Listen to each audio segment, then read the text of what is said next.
yaradılması mövzusunu izah edirəm. Sonra sizdən soruşacağım. Oldu mu? Mütləq dinləyin. İlk öncə Azərbaycanda baxın, 1-ci Respublika dövrü qeyd edirik. Azərbaycanda 1-ci Respublika dövrü 1918-1920-ci illəri əhatə edir. 2-ci Respublika dövrü isə 1920-ci ildən başlayaraq 1991-ci ilə qədər davam etmişdir. 3-cü Respublika dövrü 1991-ci ilin 18 oktyabr tarixindən bugünə qədər 3-cü Respublika dövrü davam edir. Oldu mu? 1-ci Respublika dövrü, mən bir yazıram, axıra qədər cümlələri yazmıram. 3-cü Respublika dövrü. Yəni imtahanda sizdən soruşa bilərlər 1-ci Respublika, 2-ci Respublika və yaxud 3-cü Respublika dövrünə aid olan hadisələr tapın. Ona görə bu məsələdə diqqətli olmalıyıq. İndi mən sizdə Azərbaycan Xalq Cümhuriyyətinin süqutunu biz bilirik. Azərbaycan Xalq Cümhuriyyətinin süqutu 1918-ci ildə yaranıb, may ayının 28-də Azərbaycan Xalq Cümhuriyyəti yaranır, aprel ayının 27-sində də 1920-ci ildə süqut edir. Bəs Azərbaycanda 2-ci Respublika dediyimiz, yəni formal xarakter daşıyır. Formal sözünün mənası nədir?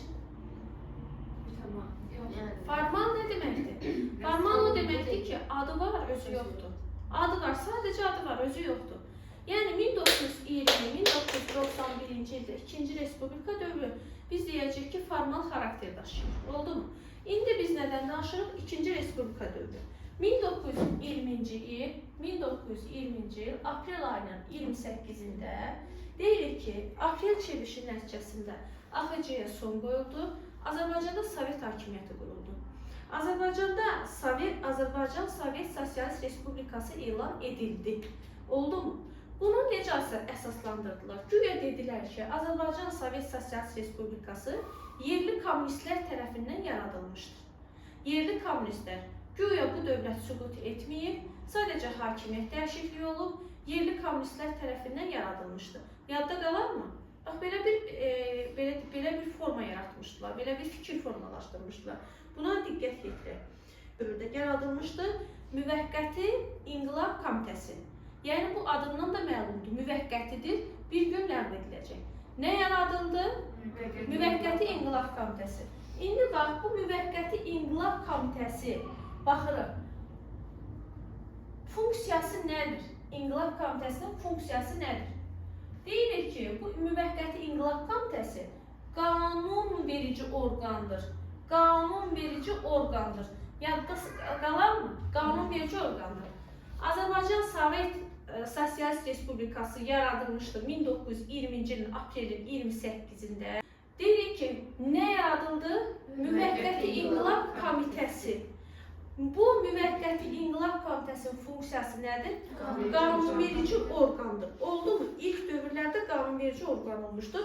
Tərkibi Azərbaycanlılardan ibarət idi. Və bir də onu da qeyd eləmək lazımdır ki, 20-ci ilin aprel ayının 28-də yeni hökumət Xalq Komissarları Sovetini yaradır. Xalq Komissarları Soveti.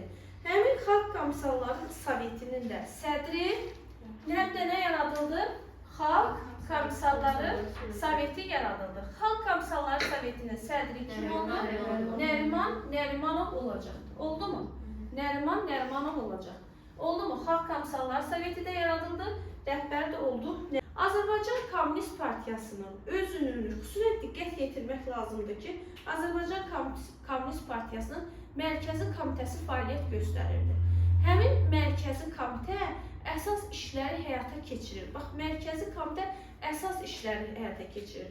Demək olar ki, hansı işləri həyata keçirilir? Deyirik ki, Sovet Azərbaycanda real hakimiyyət hansındadır? Mərkəzi Komitədədir. Azərbaycan Kommunist Partiyasının, bax, AKP-nin Mərkəzi Komitəsində, Mərkəzi Komitəsi əsas komitədir, əsas işlərə bunlar baxır. Real hakimiyyət kimdədir? Mərkəzi komitədədir. Və Mərkəzi Hakimiyyət Komitə deyir ki, dövlət orqanları faktiki olaraq onların nəzarət altındadır. Vəzifəyə şəxslər onlar seçirlər. Onlar hansı qərarı verirlərsə, həmin qərar mütləq şəkildə icra olunmalıydı. Bax, bu Mərkəzi Komitənin nə olduğunu göstərir, əsas səlahiyyət sahibi olduğunu göstərir. Vəzifəyə adam seçir, istəyəni çıxardır, bütün dövlət orqanlarına nəzarət edir. Qanun verilirsə, o qanun icra olunursa, Mərkəzi komitədədir. Oldu mu? Buna diqqət yetirin. Sonra Azərbaycan Kommunist Partiyası Sovet dövlət başçısı Leninin vəfatından sonra hakimiyyətə kim gəlir? Stalin gəlir. Stalin 1924-cü ildən 1953-cü ilə qədər hakimiyyətdə olmuşdur.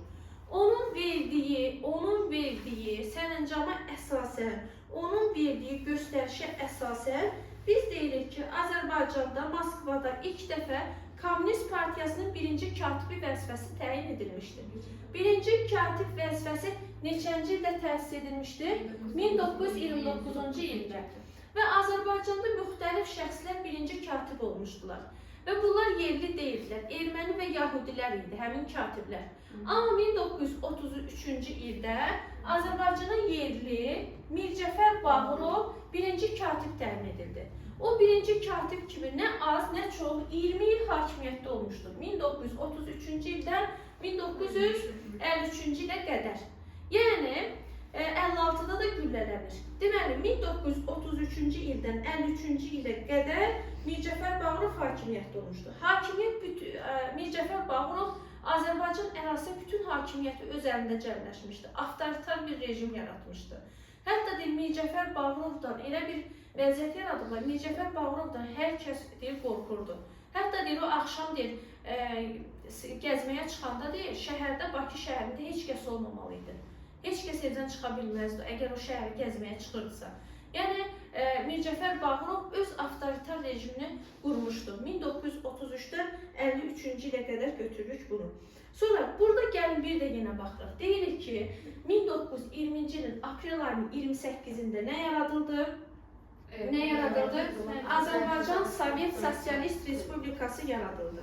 Sovet Sosialist Respublikasında nə cür don geyindirmişdilər? Güya ki, Azərbaycanda Azərbaycan ələ keçirilməyib. Bunlar kimlər tərəfindən idarə edilir? Yerli kommunistlər tərəfindən. Müvəqqəti İnqilab Komitəsi yaradılmışdı. Bu nə cür funksiyası var idi? Qanunverici. Sonra aprel ayının 28-də həm də nə yaradılır? Xalq Avsalları Soveti. Kimdir rəhbəri? Nəriman Nərimanov. Əsas Azərbaycan Kommunist Partiyasında əsas real hakimiyyət kimdə idi? Mərkəzi komitədə. Əsas işləri kim görürdü? Mərkəzi komitə həyata keçirirdi. Sonra dedik ki, gəldik. Mərkəzi komitədən sonra Stalinin hakimiyyəti dövründə hansı vəzifə təsis edildi? Birinci katib. Neçənci ildə? 29-cu ildə. Azərbaycanın katibi olmuşdur. Mircəfər Bağırov 33-dən 53-cü ilə qədər. İndi biz nəyə baxırıq? Müvəqqəti İnqilab Komitəsinin, baxın, Müvəqqəti İnqilab Komitəsinin keçirdiyi ilk dekretlərə baxacağıq. Deməli, bax, bir də o hissəni öyrənməliyik. Bunu silək onda, bunu silək. Birinci Respublikaya görə 18-20, İkinci Respublika 20-91, Üçüncü Respublika 91-dən bugünə qədər olan dövrü əhatə edir. 1920-ci ilin may ayında Müvəqqəti İnqilab Komitəsinin keçirdiyi dekretlər var. Baxaq, həmin dekretlərdə nə deyilir? Dekretlərin birində də kəndlərə baxın. Nələr var idi? Qəzalar var idi, düzdürmü? Qəza, nahiyə, bir də nə var? Kənd. Aha, nahiyə, kənd. Bax, bunlar hər biri edilir. Fəhlə kəndli milisi yaradılır. Fəhlə kəndli milisi yaradılır. Bu may ayının bir dekreti. İndi may ayının digər dekretinə keçəcək. May ayının Xalq Məhkəməsi yaradıldı. Nə yaradıldı? May ayında Xalq Məhkəməsi. Baxaq görək, Xalq Məhkəməsində kimlər iştirak edə bilər? Bəli, Xalq Məhkəməsində ancaq fəhlə və kəndlilər iştirak edə bilərdi. Bax, buna diqqət yetirik. Deməli, may ayında nə oldu? Qəza nahiyə yaradıldı? Fəhlə kəndli milisi. May ayında nə yaradıldı? Xalq Məhkəməsi. Kimlər iştirak edə bilirdi? Ay sağ ol. Bir də əks inqilabçılığa kimsə birdən təxribat törədə bilər deyə fövqəladə komissiya yaradıldı. Fövqəladə komissiya sözünə diqqət yetirək. Sonra Azərbaycan Xalq Cümhuriyyətinin ordusu ləğv edilir may ayının dekretində. Hara yaxud ki, bəli, Qızıl Orduya birləşdirdi deyirik. Oldu mu? Sonra ardınca gəlirik, Qızıl Ordunun tərkibinə birləşdirildi. May ayının digər dekretinə əsasən bütün may ayında, baxın, mülkü, rütbə mülkü, rütbələr neynədir? Ləğv edildi.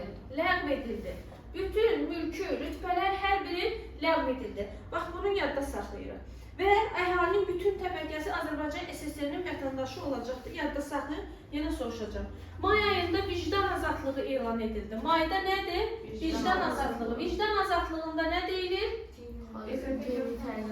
Din nədən ayrılır? Din dövlətdən ayrılmalıydı. Bəli. Dini təlimlərin öyrənilməsi, o cümlədən dini mərasimlərin keçirilməsi qadağan olundu. O cümlədən may ayında torpaq haqqında da dekret var. Həmin torpaq haqqında dekretdə hansı nələr ləğv edildi? Xam, bəy, bir də kilsə torpaqları ləğv edilmiş oldu. Oldu mu? 24 may tarixində neft sənayesi milliləşdirildi. Aysoğu. O cümlədən Xəzər Ticarət Donanması, banklar, rabitə, poçt, bunların hamısı iyununda milliləşdirilmişdi. Yadda qalırmı? Yenə baxırıq. Müvəqqəti İnqilab Komitəsinin dekretləri. Qəza Nadir Kəndli Mirza Xalq Məhkəməsi nə vaxt yaradıldı? Mayda. Əvəzinə nə yaradıldı? Fərqli kəndlər iştirak edə bilərdi. O Axıcı ordusu ləğv edilib, hansı orduya birləşdir? Qızıl orduya. Sonra nələr ləğv edildi? Bütün mülkü, rütbələr ləğv edildi. Bütün Azərbaycan əhalisi haranın? SSR-nin vətəndaşı ilə. Nə elan edildi? Vicdan azadlığı. Nə qadağan edildi? Vicdan keçirilməsi. Ay sağ ol. Torpaqdan hansı torpaqlar ləğv edildi? Xam, bəy, kilsədir. 24 mayda nə milliləşdirildi? İyun ayında nələr milliləşdirildi? Ticarət donanması. Sonra zavodlar, fabriklər, bunların hər biri milliləşdirilmişdir. Oldu mu? Yadda qalar mı? İndi bir dənə də burada bir məqama diqqət yetirək. 1921-ci il axırıncı məqamdır. Bunu da deyirəm, bununla da yekunlaşdırırıq. –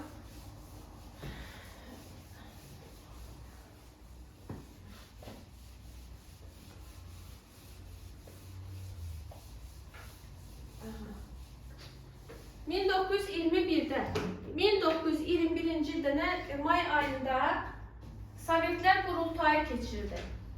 Həmin qurultayda Azərbaycan SSR-nin nə ilə qəbul edildi? İlk konstitusiyası qəbul olundu. İndi müvəqqəti nə var idi burada bayaq dediyimiz? Aysa demişdik ki, o müvəqqətidir, elə deyilmi? Həmin müvəqqəti İnqilab Komitəsi həmin konstitusiyaya görə nə edəcəkdir? Ləğv ediləcəkdir. Qanuna əsasən ləğv edilir. Bunun əvəzinə nə yaradılmalıdır? Mərkəzi nə? Mərkəzi yenə MİQ-dir. Bax, bu da MİQ idi. Bu da MİQ-dir. Bu müvəqqəti inqilabdır. Bu da mərkəzidir. Bəli, nə yaradılır? Mərkəzi icraiyyət. Yenə MİQ kimi bunun da funksiyası nədir? Qanun vericidir. Oldu mu? Qanun verici. 1921 mayında Sovetlər qurultayı keçirildi. Azərbaycan SSR-nin konstitusiyası qəbul edildi. Qanuna görə müvəqqəti İnqilab Komitəsi ləğv edildi. Əvəzdə nə yaradılır? Mərkəzi İcraiyyət Komitəsi. Sonra bir də Xalq Komissarları Sovet. Xalq Komissarları Sovetinin funksiyası nədir? Bəli, ali icraiyyəci. Onun da yenə rəhbəri kimdir? İcra edici. Aha, Nərimanov olacaqdır. Oldu mu? Azərbaycan SSR-nin konstitusiyasına görə nə deyilirdi?